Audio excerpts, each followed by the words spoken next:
Hello అందరికీ మన్వికాస్ వరల్డ్కు స్వాగతం. నేనైతే చాలా బాగున్నానండి. మీరందరూ కూడా బాగుండాలని కోరుకుంటున్నాను. ఈరోజు అయితే మనం చూడబోయే రెసిపీ కొబ్బరి బజ్జీలు. ఇందులో పెసరపప్పు కూడా యూస్ చేశాను అండ్ కంప్లీట్గా నెయ్యితోనే రోస్ట్ చేసుకున్నాం. పెసరపప్పు ప్రోటీన్ సోర్స్ కాబట్టి డైట్లో ఉన్నవారు కూడా చాలా హ్యాపీగా తీసుకోవచ్చు. దీనికోసం ముందుగా నానబెట్టుకున్న పెసరపప్పుని గ్రైండ్ చేసుకుంటున్నాను.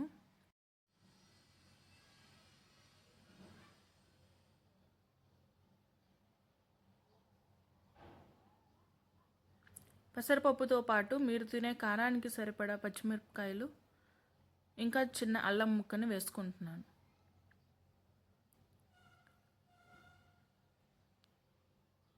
కొద్దిగా సాల్ట్ ఇంకా జీలకర్రను వేసుకొని కచ్చాపచ్చాగా గ్రైండ్ చేసుకోవాలి.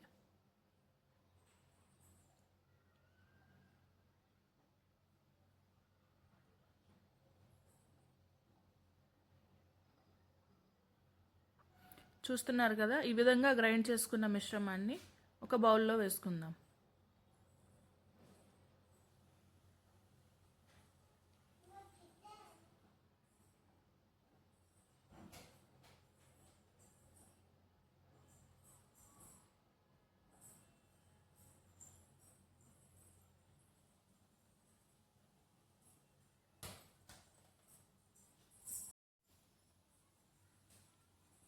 అదే జార్లో కొన్ని కొబ్బరి ముక్కలను కూడా వేసుకొని గ్రైండ్ చేసుకుంటున్నాను.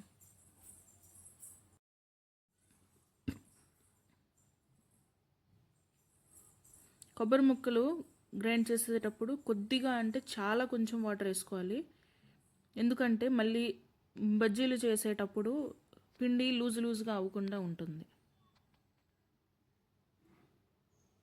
ఈ విధంగా కొబ్బరి ముక్కలను కూడా గ్రైండ్ చేసుకున్నాక దీన్ని కూడా పెసరపప్పు ఉన్న మిశ్రమంతో పాటు కలుపుకోవాలి.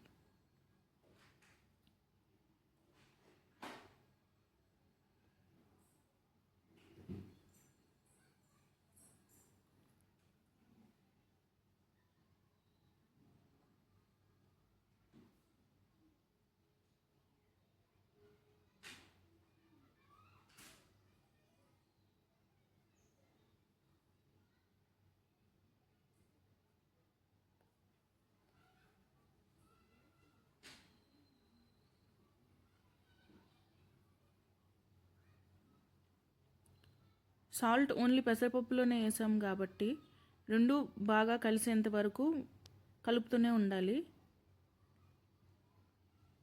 పూర్తిగా కలవకపోతే ఉప్పు కొంచెం అక్కడక్కడ ఎక్కువ అక్కడక్కడ తక్కువగా ఉండిపోతుంది.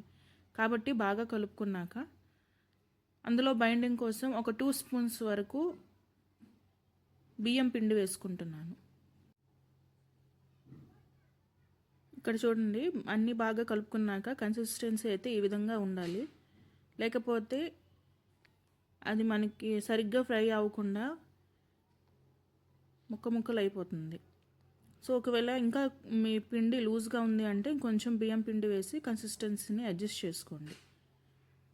ఇక్కడ ఒక తవ పెట్టుకొని అందులో ఘీ వేసుకొని పెనం బాగా వేడెక్కాక దానిపైన ఇలా బజ్జీల్లా అద్దుకోవాలి. నేనైతే డీప్ ఫ్రై చేయట్లేదండి, జస్ట్ తవా ఫ్రై చేస్తున్నాను. ఇలా ఒక్కొక్కటిగా అన్నీ పెట్టుకున్న తర్వాత ఫ్రై అవ్వనివ్వాలి. ఈ బజ్జీలను ఈవినింగ్ స్నాక్స్లా తీసుకోవచ్చు.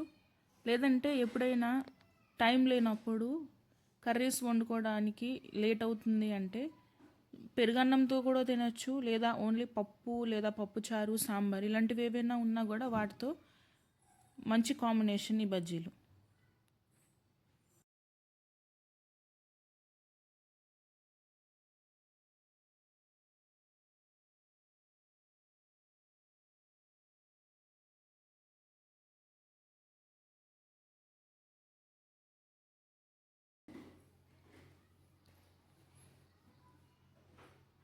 పైనుంచి ఇంకొంచెం నెయ్యి వేసుకొని ఒకవైపు గోల్డెన్ కలర్ వచ్చినంత వరకు రోస్ట్ చేసుకొని మరోవైపుకి తిప్పుకోవాలి.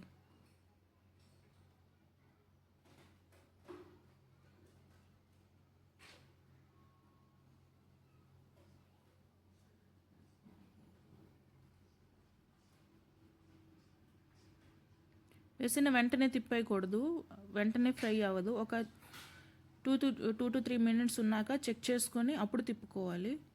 లేదంటే మొత్తం పిండి పిండిగానే ఉంటుంది, ముక్కలుగా అయిపోతుంది. చూస్తున్నారు కదా, ఈ విధంగా రెండు వైపులు ఫ్రై చేసుకున్నాక ఇంకాసేపు ఫ్రై అయితే సరిపోతుంది. లోపల ఎక్కడైనా పచ్చి ఉంటే అది కూడా మంచిగా అయిపోతుంది.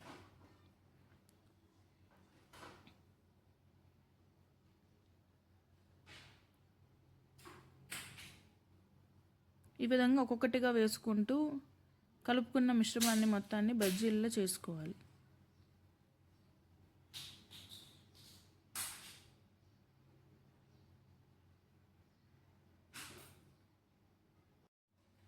ఈ బజ్జీలను మీరు ఇంతకుముందు ఎప్పుడైనా తిన్నారా? తింటే మీ వైపు ఈ బజ్జీలను ఏమంటారో కామెంట్ చేయండి.